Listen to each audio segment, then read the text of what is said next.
Good morning, welcome back to Argyle Breakfast. After what feels a lifetime away, it has in fact only been a couple of weeks, but we are back better than ever and looking forward to bringing you a jam-packed show over the next 2 hours. So thank you very much for tuning in and being here with us.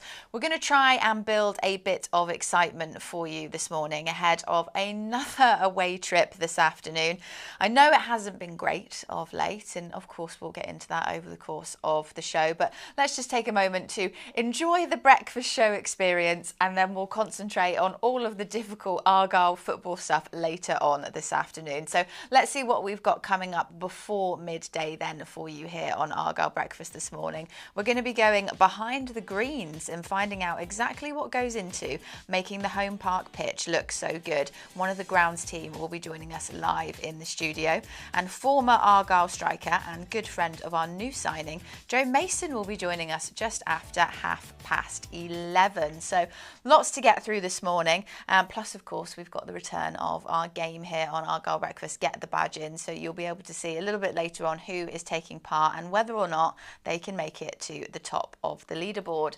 And I'm pleased to say, joining me as always here in the Argyle Breakfast studio, it is my partner in crime, Aaron Cusack. Good morning, Aaron. Good morning. How are you? I'm good, yeah. It feels a bit, we've got to get back into the gist of it after a couple of weeks off. Yeah, absolutely. There was very much a spring in everyone's step this morning, like a couple of weeks off. You know, we've refreshed ourselves as well.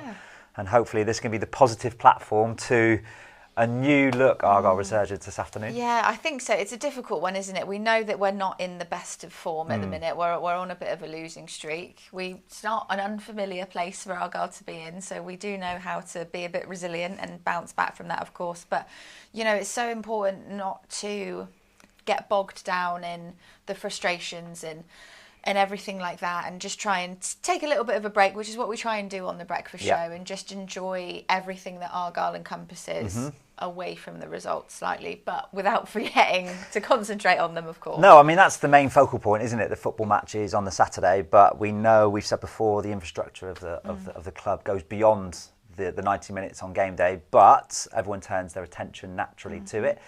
I think everyone's had a week where they can, you know, go back to the drawing board and start again and build some new ideas and put a new plan in place. And I'd like to think that the players have gone up there today, you know, with renewed optimism that they can get something from this game, because Huddersfield are struggling as well. So it's not like they're in flying form. They're there for the taking. They'll be aware of that. So we've got to think positively moving forward. Yeah, absolutely. Well, we'll be building you up gradually over the course of the morning to get ready for that Huddersfield. I mean, we have got lots to talk about coming up on the show. Of course, we'll be talking about our new signing. That was a bit of a surprise, wasn't it, earlier this week? Yeah, it was, and probably much needed. You know, he'll bring loads of leadership qualities, loads of experience, knows what it's like to win big games. I think he won the championship with Cardiff, didn't he, a few years ago? You know, it's 400 odd league games, so he brings loads and loads of pedigree. So hopefully he will bring what I feel is much needed leadership through the spine of the team. Yeah. And of course, we've got loads of guests as well joining us in the studio this morning, which will be really exciting to talk about.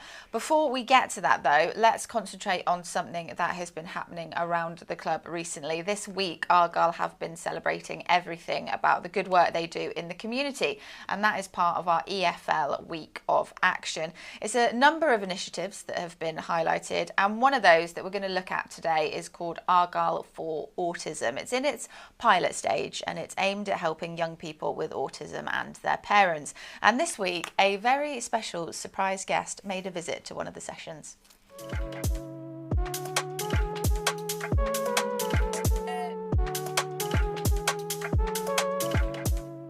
So we run a session called Argyle for Autism, which runs on a Tuesday from 4 till 5 for the activity physical session. And then we run from 5 till 7 doing the e-gaming session up in the e-gaming suite. The session is really aimed at children that have either been diagnosed with autism or are on the autistic sort of pathway to being diagnosed with it. It is also aimed at parents of the children so that we can get them in a safe, comfortable environment and give them a little bit of a respite, even if it's for an hour, just to learn. Yeah, so certainly sort of like not officially, but unofficially they will talk and they will sit and they will speak to each other. We've even now managed to get the room upstairs, which used to be the youth zone room, for parents to have those sort of tough conversations, or those opening conversations in a more private area if they need it.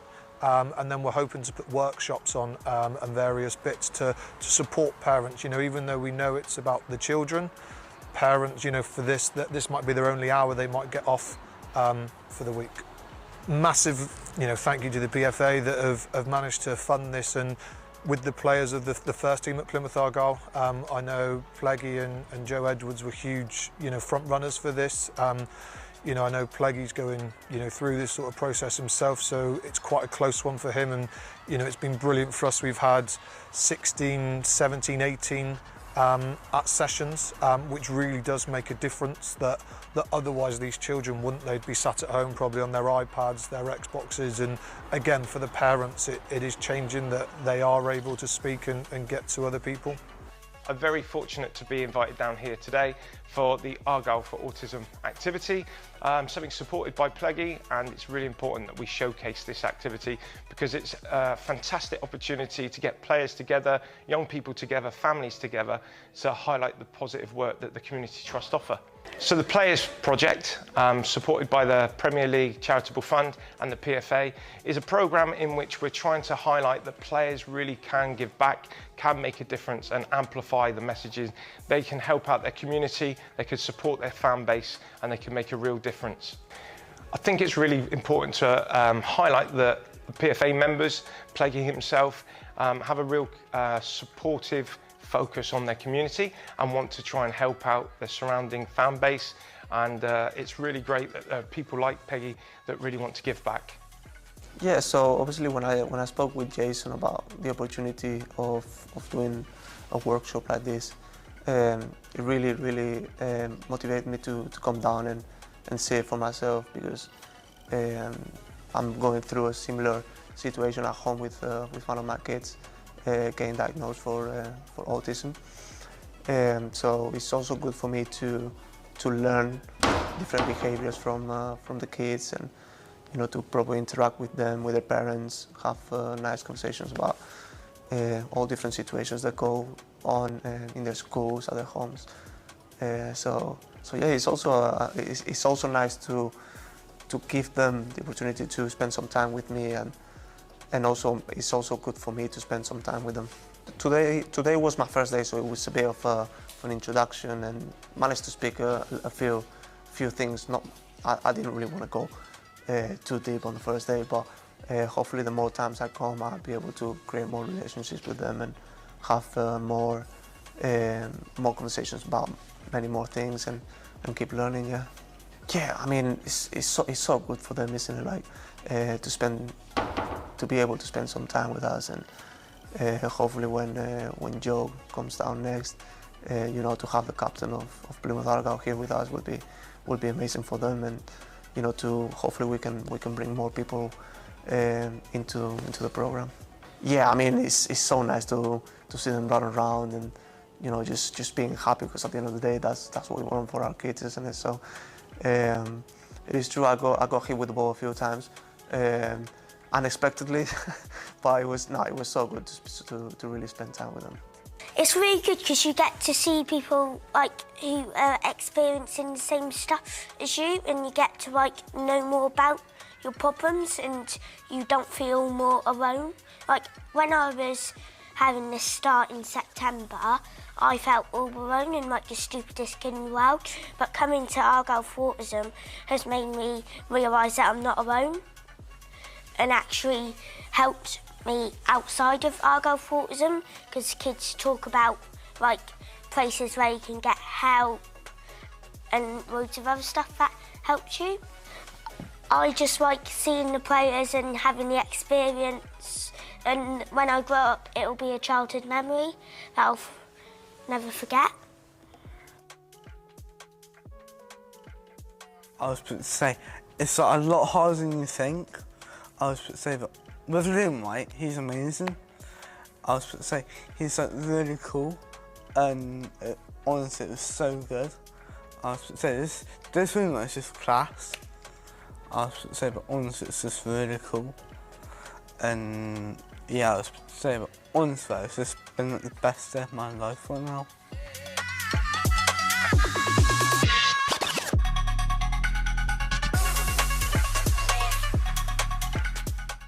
If you want to get involved with that and you feel like Argyle for Autism could help you or help someone you know, then you can go down to the Hub, Falston Park, on Tuesdays. Multi-sports from 4 p.m. to 5 p.m. and esports from 5 p.m. to 7 p.m. Or if you just want a little bit more information or you want to know how to book onto a session, just go over to the Argyle Community Trust website, which is argylecommunitytrust.co.uk. Several different roles you've had over your career here. Yep. I mean, welcome as well. Thank you for being here this morning on the sofa. I'm really excited to have you in the studio and talk about all of this. Can we just have a recap of your Argyle history, please, first? So, born in Plymouth many years ago, 65 in fact, and been an Argyle fan all my life. In about 2000, when I was running my own business, which was a steel fabrication business, they came to me for little jobs, so I was quite often doing stuff around the ground as a subcontractor. And then in 2007 they come and said, would you come on board and work for the club as a maintenance guy? I gave them a price, they said more than we want to pay, so it got swept under the carpet. And I carried on doing my subcontracting work. And then, as everything in the world, life changes, my circumstance changed, personal reasons. In 2008 we decided to wrap up the business, and Argyle came knocking again. My price had dropped a little bit, so a deal was done, and in 2010 I started working at the club as stadium foreman for the maintenance team, which I'd done for 4 or 5 years, and then as time changed we went into administration. Obviously that was a tough time. Come out the other side, carried on, and then I eventually became stadium manager. 2019 COVID hit, furlough, things changed, structure of the club changed, so they merged the grounds team with the maintenance team, and Chris Rolfe, who's head groundsman, obviously had the turf knowledge, so I became part of that team, and that's where we are today, really. So. And I get like so much goes into preparing the pitch, doesn't it? I think we take it for granted how good it looks all the time, but I mean, you're in there day in, day out. So for people that haven't had a chance to watch the full feature, what does go into what's your day look like? So generally it starts very early. We're in to start work at 7. So every day is a case of getting the training pitches ready for the first team. They train 4 to 5 days a week, every week. Sometimes it's a 5th day as well. Sometimes it'll even be a Sunday. So, but yeah, so we have to go over. We walk both the top pitch and the bottom pitch, make sure there's no divots, putting back any damage from the day before. It gets cut every day. Then we try to find out what they're going to do, which pitch they're going to use, because we never know which pitch they're going to use until sort of half hour, an hour before they come over. Right. Ready, you know. But they both need doing every day anyway, so it's always cutting ready. Every day. Yeah. Now this time of the year it'll start start dropping off with the growing. So, but it will still be cut every day. We won't be taking much grass off, but it gives definition to the pitch. Right. It also, it puts the lines in there. I know the players you don't see it, but they actually use the lines as a reference point. Yeah. So it still needs looking after, but it's cut every day. So cutting it every day, that just keeps it healthy, I assume. Yeah, so if it didn't, the grass would be so long, and then when we try to cut it, we'd be pulling it and ripping it, and you don't want to be doing that. I need to start cutting my garden every day. I was going to say, this makes me feel never like get it looking like that. So a little bit of context to that, we feed it an awful lot. Okay. So it's either a liquid fert or a granular fert, and obviously that helps the growing. Sure. At home, you're probably not feeding it as much as we do, so it probably doesn't need cutting quite as often. Yeah. So yeah. Have you got a garden at home? Strangely, no. I was going to say, is it like a work thing and then at home you're like, no, I'm not, I've got to draw the line somewhere? No, so our conservatory takes up most of our garden, Right. so we just got a patio area outside of that for the dogs. No grass. Low maintenance. There's no grass at all. Yeah. But up until 6 years ago, I wasn't on the grass side of it, so I didn't see how much work goes into that. And yeah, there's an awful lot of work in preparation and keeping it right. And I'm pleased to say we're now joined in the studio by Martin Huggins, who is an Argyle fan and on the other side of his cancer battle. How are you, Martin? Really good, thank you. Great.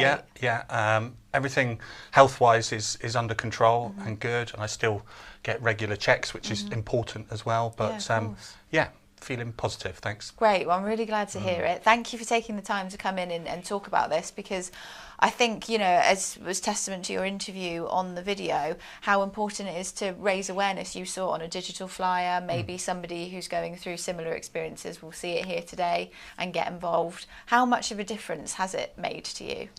In lots of areas, really. I mean, I mentioned there about my physical fitness, because, you know, sort of going through treatment, it's a little bit all-consuming, really, and you don't get the opportunity to perhaps think about yourself and look after yourself as much as you'd like to, really. So I wasn't in great shape, and I wanted to do something that was perhaps gentle enough to start with, but still competitive, which it is. And I think looking back as well, I didn't realise it at the time, but mentally it made a big difference. You know, again, as I said, it can be quite isolating. You're going to lots of appointments, you know, medically, seeing lots of people, you're having lots of stuff done to you, rather than being able to sort of make those decisions and have some control yourself. So I wanted to do something that was for me.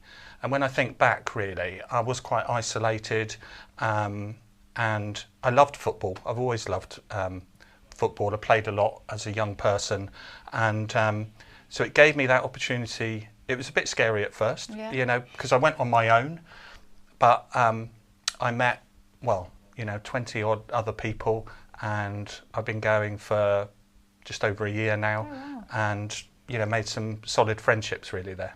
So what's the setup like then at a walking football session? Or how many people, is it, you know, I guess you're not locked in, you haven't got to go week in, week out, is it you just go when you can make it? Yeah, absolutely. You know, as Ben had said to me, come and do as much or as little as you want. I absolutely love it now. It's a highlight of the week for me, I'll be honest. And I really have only missed one or two in 14 months, I think. Brilliant. So we were fairly small on a Friday in numbers to start with, where we played sort of 6 or 7 aside. We probably get between 20 and 30 now, so we have to use 2 pitches. Oh, wow. Oh, great. We split up and play sort of 5 or 6 aside on over 2 pitches, 4 teams usually. They also have a session on a Wednesday morning and a Monday evening, but I'm still working part-time and I can't make those, so mine's the Friday one usually. Locked in. Yeah, Yeah. nice. And I mean, we saw a little bit of the video there. How do you manage I feel like the walking part, as someone who has played football, must be quite difficult, because it looked like you were starting to pick up some pace there. Like, I was going to ask that question. So the instinct would be to run, but you're not allowed to. I think it was interesting because talking to Gary Sawyer when he played a couple of weeks ago, that was the first time he'd played. And he said to me afterwards, is everyone really walking? Because there's a bit of a technique that some people have picked up, and if you remember, like watching the sort of old Olympics with the speed walking, lots of people have managed to sort of speed you walk know around. So what's the rule then? Is it that one foot has always got to be in contact with the ground? Yes. So if you've got quite long strides, as long as one is in contact, I suppose if you're in flight, you're technically running. Absolutely. Okay. And my technique is more, because they all say, you know, I've got quite long legs because I'm sort of 6'3". I'm more of a long stride person. Other people go for the sort of short speed walking type of thing. Joining Aaron and I in the studio now is Argyle fan and former semi-professional footballer Luke Hodge. We're spiralling guests through, so I'm glad that we've got you in at this point. Lots to chat about. Thank you for coming in, first of all. Thank you for having me. I really appreciate it. And yeah, welcome to the studio. Yeah, it's amazing, isn't it? Yeah, I've seen it enough on at home, but to Yeah. actually sit here on the sofa, I feel very honoured. Well, Thank you. make yourself comfortable. We're really happy to have you. We're going to be talking about Argyle in a bit, Yep. but we want to talk about all of the great work at Children's Hospice South West, which you have, experienced yourself. Could you just give us an overview then of your story with your son Seth? Yes, Seth is my son. He was born in 2014, following placenta abruption from my wife at 29 weeks. So he was very early, only a couple of pounds, and unfortunately he was starved of oxygen for 10 minutes. He had passed away, but they brought him back, and that's where the health conditions obviously came from Seth. So he was born with cerebral palsy. He's got severe epilepsy, and he also suffers with a condition called dystonia, which is few people may have heard of it, but I can basically explain it as having cramp in all your muscles permanently.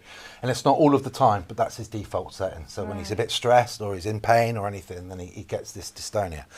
So our world was sort of turned upside down with Seth at 11 years old, and we were in hospital for a long period of time. But we got him home, and as we're talking about Children's Hospice South West, they were an absolute godsend for us, because it was a life-changing event. Understandably, everything was going so well for 29 weeks, and then suddenly you sort of, you're at the hospital thinking, what the heck's just happened? But I can't thank them enough, and everybody, and like you say, he's with us, and given his condition and everything that the problems he had, health conditions, he's such a little star. He's so strong, and Yeah, absolutely. I watched a video yesterday of Seth's Children's Hospice South West have put together one, and it was here we go. You can see some of it now. It's seeing the kind of stuff that Seth really enjoys. Yes. It looked from watching it myself, it seemed like music. 100%.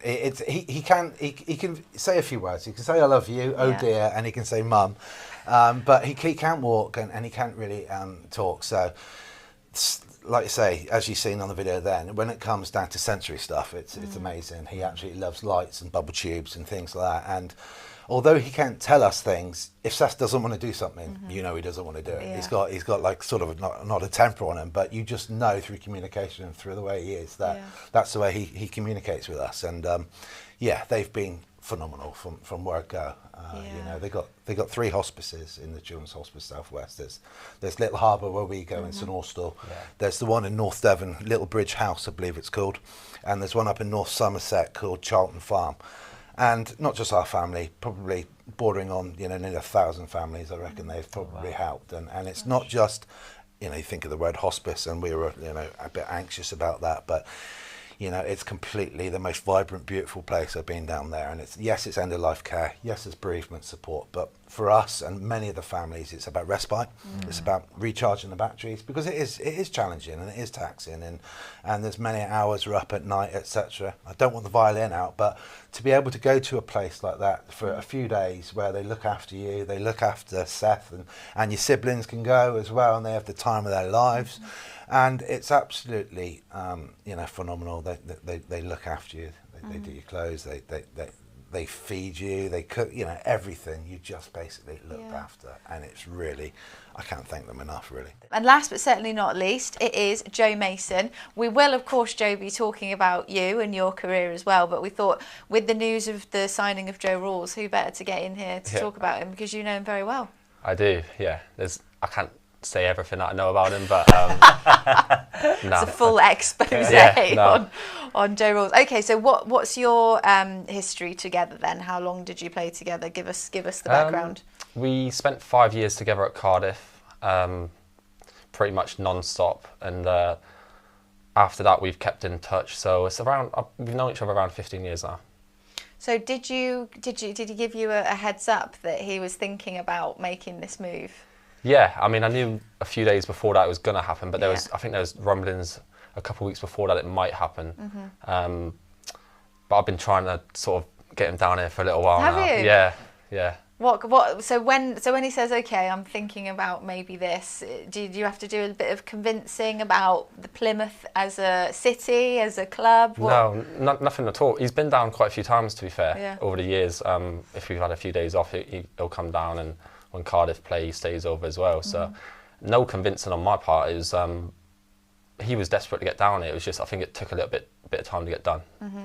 And knowing then, I mean, talk to us about like his character. We heard from him in a video earlier on about he seems really positive, really optimistic. He's got a lot of experience about what he can bring. But what do you know about him as a person and as a footballer that you think will be positive for the club? Yeah, I mean, the way he comes across, I saw the stuff he did on the media.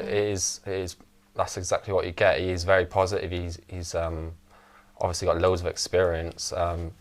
He demands from others, and I think that's what that can help us, to be honest, at the moment. Someone with a bit of grit in the middle. And as a player, like playing style, how would you describe him? All left foot, but set pieces, brilliant. Strong in the middle, strong in the tackle, box to box, can get a goal. And he's that leader type as well. He's been the captain of Cardiff for I can't even tell you how many years, including in the Premier League. So he's if we can keep him on the pitch, it'll be perfect for us. Yeah. I think left-footed as well is really welcomed, because we haven't got many. Amichi's out injured, Jack McKenzie's out injured, Galloway's left-footed, but I can't think. I know Talai's left-footed, he's a forward, but in terms of his balance in the middle, symmetry and things like that, you want players who can take it one way and go out the other naturally, rather than feeling like you're forcing it. Yeah, he's. I think that'd be good for him. Yeah, with maybe Bally on the left. I think I can picture them having a nice sort of partnership. Yeah, and having that balance in the middle is big, like you mentioned. Yeah, and you would know, having played the game, like there are senior players that they bring experience, but I was saying to Aaron earlier about the young players will learn like his discipline, the way he handles himself off the pitch, how he treats himself, his foam rolling, his diet, all things like that, which you need to add to just talent, don't you? You know, he doesn't have his career he's had without being disciplined and committed and looking after his diet and all things like that. Yeah, like I said, his standards, he has a set standard, and he wants everyone around him to sort of go by that as well. His day-to-day life as a footballer is what's made him what he is, to be fair, because he is a good player. But obviously we all have our limits, but he has got everything out of his ability as possible, and that's mainly down to what you said, like his day-to-day routines and just being a professional footballer. And the fact that, we always said in the past, you don't have to wear an armband to be a captain or a leader. So you want to look at who's the leader of the midfield unit. He could easily slot in and become the leader of that unit, and then you look who becomes the leader of the back line, who becomes the leader of the front line. And I think he will be a really well-timed addition to the squad. If, like I say, we can get him fit and get him, because it will take a bit of time to get him match ready, won't it? For a while, so fingers crossed he can help us, go in the right direction. You envisioning him playing later on today, or do you think it might take a little bit longer to bed him in? I don't think I'm not the manager, but I don't think he'll start. He hasn't played for a long time. I think it depends on how the game's going, but I'd like to see him get on for the last sort of 10, 15, 20 minutes, and if the game's working out that way, I think I've spoke to him, he's ready to play. He wants to play, so that's the plan. Yeah, what would be like seeing him in an Argyle shirt? Because I guess if that's something you've been trying to entice him to Plymouth for a while. Yeah, it's weird. We've had a bit of banter because he's from Aldershot. From Plymouth, so we've always had a bit of banter. Who's sort of better of the two, and we've always come out on top. But it is strange seeing him in a Argyle shirt. Yeah, because you're based down here now, aren't you? So this is, I guess, a great opportunity for you guys to like reconnect and actually be based in a similar location going forward. Yeah, he's not stopped bugging me, to be honest, about where shall I live, what should I do this, when I get. You turned your phone off, did you? Yeah, not today. You're being tapped up for all the insides of Plymouth need a barber and all sorts. So. I'll give him a hand where I can, definitely.